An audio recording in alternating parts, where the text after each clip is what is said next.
সুপ্রিয় শিক্ষার্থী, অনলাইন ক্লাসে আমি বর্ণারানী ভৌমিক নকলা পাইলট মডেল উচ্চ বিদ্যালয় থেকে সবাইকে জানাই অনেক অনেক শুভেচ্ছা। সবাই ভালো আছে তো? আচ্ছা, ঠিক আছে। আজকে তোমাদের আমি বাংলা দ্বিতীয় পত্র পড়াবো। আচ্ছা, বাংলা দ্বিতীয় পত্র পড়ানোর আগে দেখো, এখন তোমাদের আমি তিন চারটা প্রশ্ন বলবো, বলার পরে তারপরে আমি তোমাদের মূল বিষয়টাতে চলে যাব। প্রথমে আমাদের কি যে গলনালী, মুখ বিবর, কণ্ঠ, জিভ, তালু, দাঁত, নাক, প্রত্যঙ্গ দিয়ে কি গঠিত হয়, এই সবগুলো নানা রকম এগুলো সবকিছু দিয়ে আমাদের তৈরি হয় হচ্ছে ধ্বনি।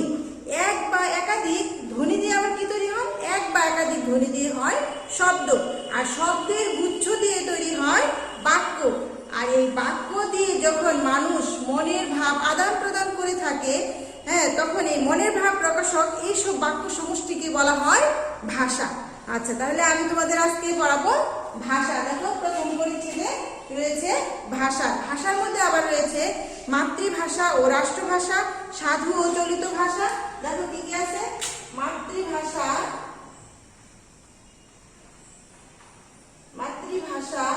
ও রাষ্ট্রভাষা, তারপরে রয়েছে সাধু ও চলিত রীতি। আজকে আমি তোমাদের এই দুটো বিষয় নিয়ে আলোচনা করব। ভাষা মধ্যে রয়েছে মাতৃভাষা ও রাষ্ট্রভাষা, সাধু ও চলিত রীতি। আচ্ছা, দেখো, এখানে আমরা সাধু ও চলিত রীতিও বলতে পারি, অথবা আমরা সাধু ও চলিত ভাষাও বলতে পারি। ঠিক আছে, আমি তোমাদের ভাষায় লিখে দিচ্ছি।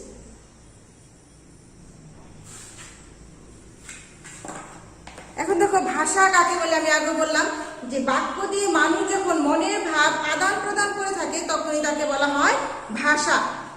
তাহলে মানুষ সৃষ্টির, আমরা কি জানি যে মানুষ সৃষ্টির সেরা জীব, তার মনের ভাব সবসময় নানা বুদ্ধি ও ভাবের আদান প্রদান করে থাকে এবং আনাগোনা করে থাকে।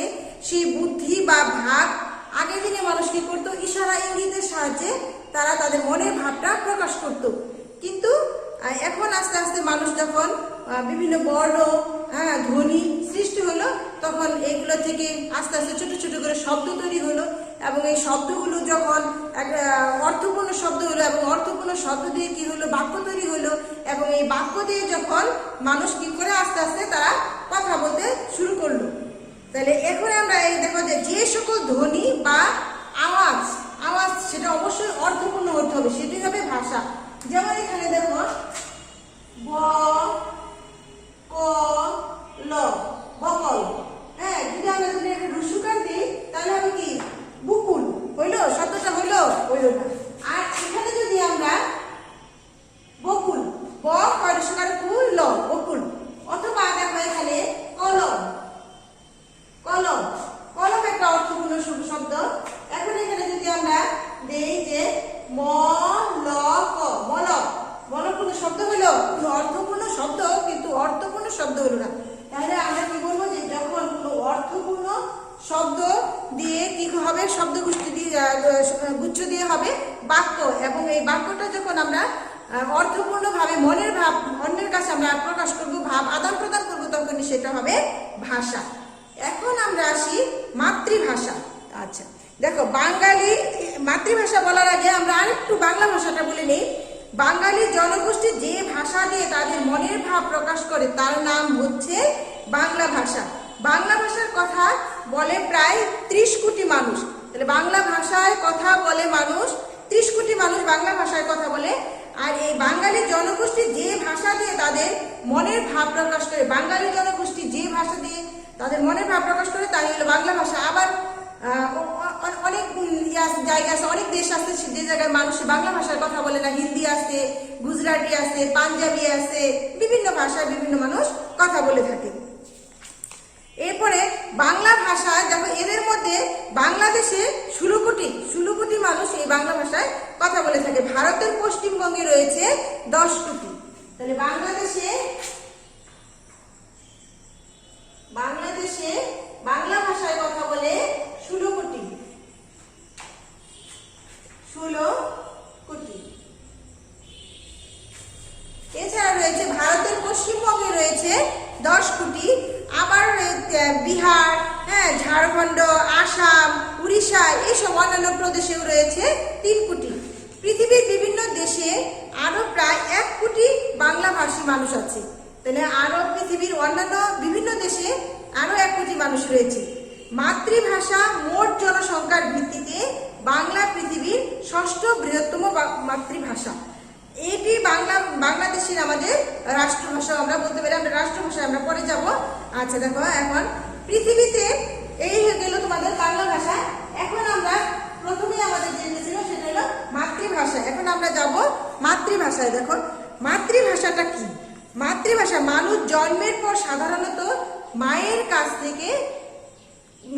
থেকে তারা কি শুনি, কথা শুনে, এবং আস্তে আস্তে শিশুটা যখন বড় হয় তখন পিতার কাছ থেকে শুনে, পরিবারের অন্যান্য অভিভাবকদের কাছ থেকে শুনে, যখন আস্তে আস্তে দেখা যায় যে সবার কাছ থেকে একটু একটু করে শুনি, সেটা অর্থাৎ আমরা এক কথা বলতে পারি মায়ের কাছ থেকে শেখা ভাষাই কিন্তু মাতৃভাষা, যেটা মাতৃ মানে মায়ের ভাষা। কিন্তু পরিবারের অন্যান্য সদস্যদের কাছ থেকেও শিশুরা আস্তে আস্তে একটু একটু করে ভাষা শেখে। তাহলে আমরা বলতে পারি কি, যে জন্মলগ্ন থেকে স্বাভাবিকভাবে মানুষ নিজের মায়ের কাছে যে ভাষাটি শিক্ষা পায় তাকেই বলা হয় মাতৃভাষা। মাতৃভাষা পৃথিবীতে 30 কোটি লোকের মাতৃভাষা বাংলা। মাতৃভাষা বিবেচনা সারা বিশ্বে বাংলার স্থান হচ্ছে 4র্থ বৃহৎ মাতৃভাষা। এই গেল তোমাদের মাতৃভাষা। তারপরে হলো দেখো রাষ্ট্রভাষা। তারপরে আসছে রাষ্ট্রভাষা। রাষ্ট্রভাষা রাষ্ট্রীয় কাজে ব্যবহারের জন্য কোনো দেশের সংবিধান স্বীকৃত ভাষাকে ওই দেশের রাষ্ট্রভাষা বলে।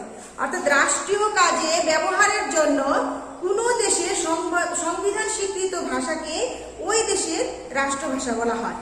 রাষ্ট্রভাষা রাষ্ট্রের বিভিন্ন অঞ্চলে ভিন্ন ভিন্ন জনগোষ্ঠীর মধ্যে ভিন্ন ভাষায় ব্যবহার থাকতে পারে। যেমন বাংলাদেশে কি কি আছে দেখো,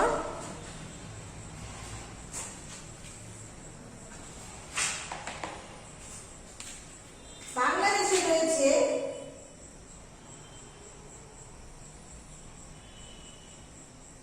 চাকমা, মারমা, মণিপুরি ইত্যাদি। ভারতে রয়েছে গুজরাটি, পাঞ্জাবি ইত্যাদি। তাহলে আমরা কি বললাম, যে দেখো এছাড়াও আরো রয়েছে চাকমা, অচিক ইত্যাদি। আবার ভারতে রয়েছে গুজরাটি, পাঞ্জাবি, হিন্দি। তাহলে আমাদের এখানে দেখো ভারতে গুজরাটি, হিন্দি, পাঞ্জাবি ইত্যাদি। আবার পাকিস্তানেও আছে পাঞ্জাবি, বালুচ, সিন্ধি ভাষা ইত্যাদি। এদের রাষ্ট্রের কেন্দ্রীয় প্রশাসনিক কাজ কোন ভাষাতে পরিচালিত হবে এই প্রশ্ন অনেকেরই জাগে। কিন্তু বাংলাদেশের সংবিধানে প্রথম ভাগের 3য় অনুচ্ছেদে লিপিবদ্ধ রয়েছে প্রজাতন্ত্রের রাষ্ট্রভাষা হচ্ছে বাংলা ভাষা। তাহলে আমাদের সংবিধানে 3য় অনুচ্ছেদে লিপিবদ্ধ আছে। সংবিধানে কি আছে, যে এখানে আমাদের সংবিধানে রয়েছে যে প্রজাতন্ত্রের রাষ্ট্রভাষা, প্রজাতন্ত্রের রাষ্ট্র ভাষা বাংলা। প্রজাতন্ত্রের রাষ্ট্রভাষা বাংলা। রাষ্ট্রের সর্বাধিক মানুষের বোধগম্য ভাষা হিসেবে সাধারণত রাষ্ট্রভাষা স্বীকৃত হয়ে থাকে। এই ভাষা রাষ্ট্রের অভ্যন্তরীণ গুরুত্বপূর্ণ কর্মকাণ্ড যেমন শিক্ষা প্রদান, পাঠ্যপুস্তক প্রণয়ন, সাহিত্য রচনা, সংবাদপত্র প্রকাশ, সামাজিক আচার অনুষ্ঠান পরিচালনা, দলিল দস্তাবেজ লিখন, রাষ্ট্রীয় নথিপত্র লিপিবদ্ধকরণ ইত্যাদি সম্পন্ন হয়। পশ্চিমবঙ্গ, ত্রিপুরা, ঝাড়খণ্ড রাজ্য এবং আসাম রাজ্যের বরাক উপত্যকায় অন্যতম প্রশাসনিক ভাষা হচ্ছে বাংলা ভাষা। তাহলে আমাদের প্রথমটা গেল মাতৃভাষা ও রাষ্ট্রভাষা। এরপরে আমরা আসছি সাধু ও চলিত ভাষা। প্রথমে হচ্ছে আমাদের বাংলা ভাষা। দেখো আমরা বাংলা ভাষাকে কিভাবে ক্লাসিফিকেশন করতে পারি। বাংলা ভাষার দুটো রূপ হচ্ছে, এক হচ্ছে সাধু ভাষা, আরেক হচ্ছে চলিত ভাষা। তাহলে আমরা বাংলা ভাষাকে প্রথমে আমরা দুইটা করব, এক হলো সাধু ভাষা, আরেক হলো চলিত ভাষা। আমরা যদি আমরা রীতিতে বলে থাকি তাহলে আমরা এইখানে আমরা মৌখিক বলতে পারি। দেখো আরেকভাবে আমরা দিতে পারি, আমরা বাংলা ভাষাকে প্রথমে আমরা দুই ভাগে ক্লাসিফিকেশন করি, দুই ভাগে করব সাধু ভাষা এবং চলিত ভাষা। কিন্তু আমরা এটাকে আরো যদি বিস্তারিত বলতে যাই তাহলে আমরা এখানে দেব প্রথমে মৌখিক। প্রথমে আমরা এখানে দেব মৌখিক, তারপরে এখানে দেব লৈখিক। এখন মৌখিকটা কি? মৌখিক ভাষা হচ্ছে আমরা মানুষ মুখে যে কথা বলে এটাকে আমরা আবার কথ্যরীতিও বলতে পারি, কথ্যরীতিও বলতে পারি। এখন মানুষ মুখে যে কথা বলে থাকে সেটাই হচ্ছে মৌখিক, সেটা আঞ্চলিক এবং প্রমিত। এটাকে আমরা দুই ভাগে ভাগ করতে পারি, এক হচ্ছে আঞ্চলিক, আরেক হচ্ছে প্রমিত। আর লৌকিকটাকে আমরা ওই যে আগে সহজ ভাষা যে ক্লাসিফিকেশনটা করেছিলাম যে বাংলা ভাষা সাধারণত দুই প্রকার, সাধু ভাষা এবং চলিত ভাষা। এটা আমার লৌকিকের রূপ হচ্ছে সাধু ও চলিত। এখন আমাদের প্রথমে হলো আঞ্চলিক ভাষা। দেখো আঞ্চলিক ভাষা হচ্ছে বাংলাদেশের বিভিন্ন অঞ্চলে বাঙালি জনগোষ্ঠী বিভিন্ন ভাবে কথা বলে থাকে, বিভিন্ন অঞ্চলের মানুষ বিভিন্নভাবে, এক এক অঞ্চলের মানুষ এক এক ভাবে কথা বলে থাকে। তবে অঞ্চল ভেদে বাংলা ভাষার প্রচলিত কথ্য রূপকে সাধারণত আঞ্চলিক ভাষা বলা হয়ে থাকে। আঞ্চলিক ভাষাকে আবার আমরা উপভাষাও বলতে পারি। আঞ্চলিক ভাষা শব্দের বহুবিধ রূপ রয়েছে। তবে দেখো বাংলাদেশের, আমাদের এখানে বাংলাদেশের চট্টগ্রামের আঞ্চলিক ভাষা রীতি একটা তোমাদের উদাহরণ দিই। দেখো উগুয়া মান্যসে দুয়া কোয়া আসিল, উগুয়া মান্যসে দুয়া কোয়া আসিল, অর্থাৎ একজন লোকের দুটি ছেলে ছিল। এখানে দেখো কোয়া মানে কি ছেলে, আর দোয়া মানে দুটি, উইজ্ঞা মানে একজনের, মান্যসের মানে লোকে। এই হলো আমাদের চট্টগ্রাম অঞ্চলের ভাষা। তাহলে আমরা কি বললাম? উইজ্ঞা মানুষের দোয়া কোয়া আছিল, অর্থাৎ একজন লোকের কি ছিল? দুটি ছেলে ছিল। এই হলো আঞ্চলিক ভাষা। আঞ্চলিক ভাষাকে আমরা আবার উপভাষাও বলতে পারি। আঞ্চলিক ভাষার শব্দের বহুবিধ রূপ দেখা যায়, যেমন ছেলে শব্দটি অঞ্চল ভেদে সুয়াল, সাওয়াল, সাবাল, সেইলে, পুলা, কুয়া, বাটা, বাচ্চা, পুত, ভূত ইত্যাদি বিভিন্ন ধরনের শব্দে ব্যবহৃত হয়। এই গেল আমাদের আঞ্চলিক ভাষা। এরপরে আসছে প্রমিত ভাষা। প্রমিত ভাষা হলো যে ভাষা রীতি অধিকতর গাম্ভীর্যপূর্ণ, তৎসম শব্দবহুল, ক্রিয়াপদের রূপ প্রচলিত এবং এইটা হচ্ছে তোমার সাধু ভাষা। কিন্তু প্রমিত ভাষা হলো চলিত ভাষার রূপ। প্রমিত ভাষা হচ্ছে, আমি তোমাদের প্রমিত ভাষা না বলে আমি সাধু ভাষায় চলে গেছিলাম। প্রমিত ভাষা হচ্ছে চলিত ভাষারই এক রূপ। যে ভাষা নাটকের সংলাপ, বক্তৃতা, কথোপকথনের জন্য উপযোগী সেটা হচ্ছে প্রমিত ভাষা। যে ভাষা নাটকের সংলাপ, বক্তৃতা বা কথোপকথনের জন্য অনুপযোগী তাই হচ্ছে সাধু ভাষা। আর চলিত ভাষা, প্রমিত ভাষা আমি আগে বলছি, চলিত ভাষা এবং প্রমিত ভাষা হচ্ছে প্রায় একই। বিভিন্ন নাটক, থিয়েটার, সিনেমা ইত্যাদি দেখা যায় যে প্রমিত রীতিটা ব্যবহার করা হয়। এখন তাহলে আমরা সাধু ভাষা কি কি শিখলাম? মাতৃভাষা, রাষ্ট্রভাষা, আঞ্চলিক ভাষা, প্রমিত ভাষা, সাধু এবং চলিত। এখন সাধু এবং চলিত ভাষার মধ্যে আমরা দুইটা বৈশিষ্ট্য দেখো। সাধু ভাষা আমি আগে বললাম, সাধু ভাষা গুরুগম্ভীর, আভিজাত্যপূর্ণ। আর চলিত ভাষা হচ্ছে সহজ, সরল, প্রাণবন্ত। সাধু ভাষায় নাটকের সংলাপ, বক্তৃতা, কথোপকথনের জন্য অনুপযোগী। চলিত ভাষায় নাটকের সংলাপ, বক্তৃতা, কথোপকথনের জন্য উপযোগী। চলিত ভাষা সর্বজন গ্রাহ্য, মার্জিত ও গতিশীল ভাষা। আর সাধু ভাষার রূপ অপরিবর্তনীয়, চলিত ভাষার রূপ পরিবর্তনীয়। এই গেল সাধু ভাষা এবং চলিত ভাষা। তাহলে আমরা দেখো আগামী ক্লাসে তোমাদের কি পড়া থাকবে। দেখো তোমরা একটু বাড়ির কাজটা নিয়ে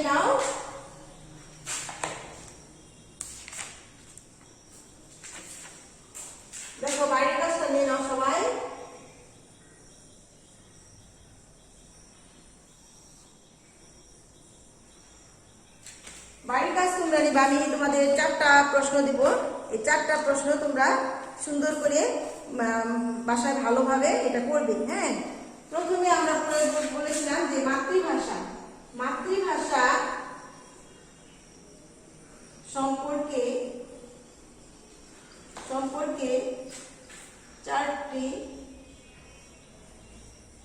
বাক্য লেখো।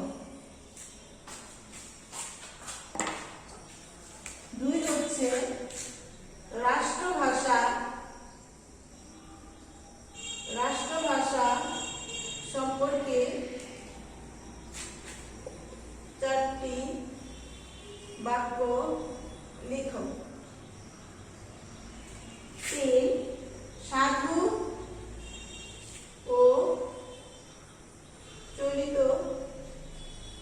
ভাষার প্রকারভেদ ছকের মাধ্যমে লিপিবদ্ধ করো।